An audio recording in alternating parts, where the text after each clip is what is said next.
can tell you that they love you when they never mean it. True love come from God in the name of Jesus. Turn my back on the king, I committed treason. Thank God he forgives, and I was named a preacher, screaming Jesus.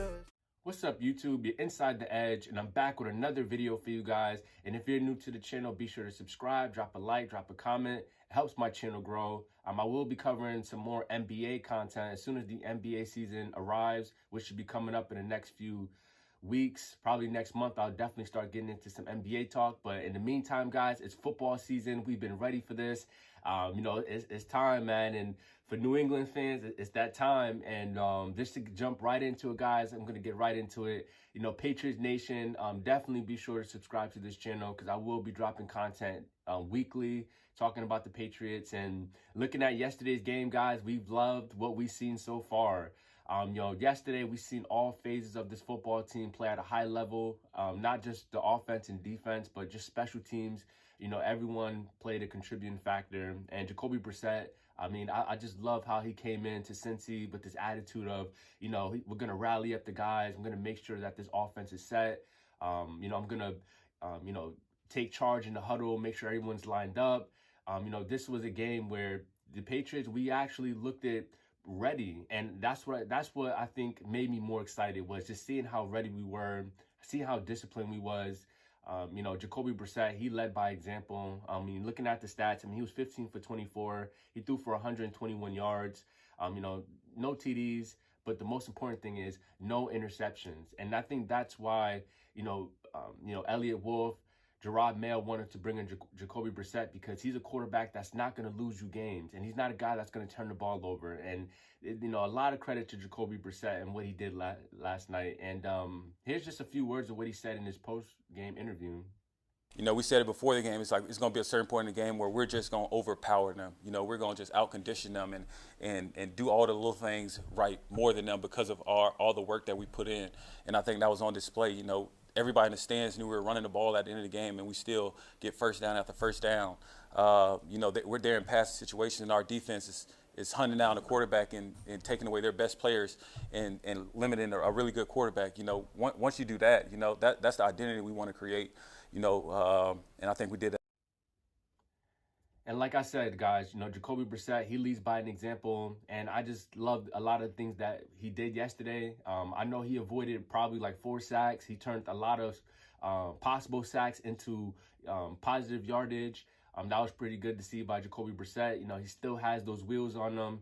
And, when you look at offensively, guys, Ramondre Stevenson was the MVP. When you look at it, he had 120 yards rushing. He had 109 yards after contact. So, this guy was pretty much just shifty in the box, just creating something, creating positive yardage. Even when, when the box was stacked on defense and we all knew that it was going to be a run play, he still managed to, cut around and even gain 2 to 3 yards. It was just great running from Ramondre Stevenson.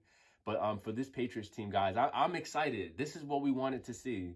Just seeing the excitement, seeing that everybody wants to play together, just looking at Bentley, looking at guys on his defense, Kyle Duggar. This is a team that, these are guys that wants to play together in the long run, but you can just see the excitement on his team when you see, at the end of the game with the Gatorade shower on Jerod Mayo. These guys look like they're having fun. Christian Gonzalez, he had a really good matchup with Jamar Chase. That was pretty much the X factor. A lot of us was like, is T. Higgins going to play?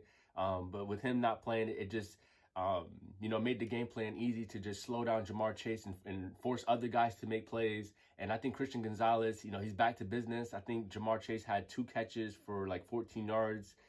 I know he had a lot more he did have some big plays, Jamar Chase, but that was in zone coverage, and it just wasn't even enough to beat the Patriots. Joe Burrow, again, he, not that he's a bad quarterback, but, we played so well and, forcing the turnovers. The 4th and 2, I think the biggest hit was by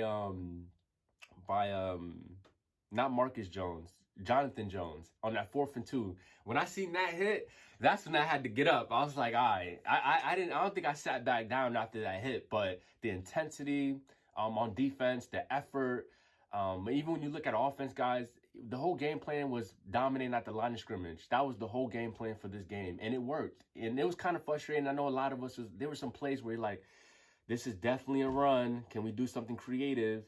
And when you look at the line of scrimmage, to Jalen Poe, to KJ Osborne, Hunter Henry, I know he didn't get involved in the passing game, but he did a lot of blocking, a lot of blocking that doesn't show up on the stat sheet. And I think he did a really good job with blocking, but we dominated at the line of scrimmage, guys. And I think that's the main story. And I just think the Bengals, they got exposed. I mean, their whole, I think coming into this season was kind of what the Patriots was. The Bengals, their offensive line. I know they made a lot of moves. They got even Trent Brown from us, but that offensive line wasn't good. And I know the Patriots took advantage of that. A lot of pressures. Kevon White, 2 sacks. A lot of people talking about what we're going to do without Judon. Well, we got a 3rd pick out of him, and we got an up-and-coming guy in Kevon White that had 2 sacks yesterday, and he is just getting started. And that's the one player I'm excited about on defense this year. As much as I love Christian Gonzalez, Kyler Duggar, I definitely want to see what Kevon White is going to do. Josh Uche, I definitely want to see what he's going to bring to the table. I know he's under contract for like a 1-year, $3 million. He's going to try to prove his worth that he's trying to get that second contract. So this defense is pretty hungry. I'm just excited, guys. Just lockdown defense. I think the Bengals, their first TD was I believe it was like midway in the 3rd quarter. And I'm like, I'll take that. Our defense just played lights out. And I see this team just dominating the season defensively. And I know this defense is going to keep us in ball games, guys. But I'm excited.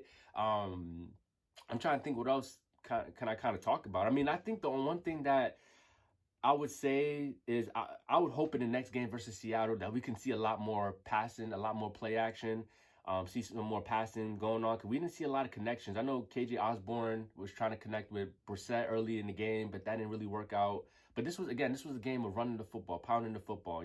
Van Pelt, it was all about running the football. But I hope in next game we can see some receivers get open. I would like to see Austin Hooper get involved, Hunter Henry get some targets. But we didn't see a lot of, tight end targets. But this offense is going to open up. Antonio Gibson, I know he's going to have to step up his game because I would really love to see him blossom this year. And he can kind of help out Ramondre Stevenson a little bit, because Ramondre, he's carrying the workload, and, it's great. 25 carries, 120 yards. He averaged 4.8 yards per carry yesterday, but it'll be nice to get somebody else in that running game, somebody else in that backfield that can produce some offense. And I think Jacoby Brissett, the one thing I didn't like either was some of his throws that he messed up on. Him throwing on the run isn't the best. Him rolling out in play action, it kind of looks a little sloppy. But overall, guys, Jacoby Brissett, I think he did a wonderful job with not turning the ball over. And that's the key to this offense. If we can play in a way where we're patient, we're disciplined, where we don't turn the ball over and beat ourselves, and the defense plays at a high level, we have a chance in these ball games. And I know that's going to be my next video talking about Seattle. So until next time, guys, I don't want to make this video too long. But for you Patriot fans, how do you guys feel about this game? I feel like I'm probably missing out a couple things. But I'm just juiced. I'm excited. I'm even saying, man, we're looking good for week 2. So until next time, for you Patriot Nation, guys, let's take it all in. First game of the season with a W. And I'll catch you guys in my next video. Have a good one, guys. Peace. I can tell you that they lie you when they never mean it. True love come from God in the name of Jesus. Turn my back on the king, I committed treason. Thank God he forgives, and I was named a preacher. I'm screaming Jesus.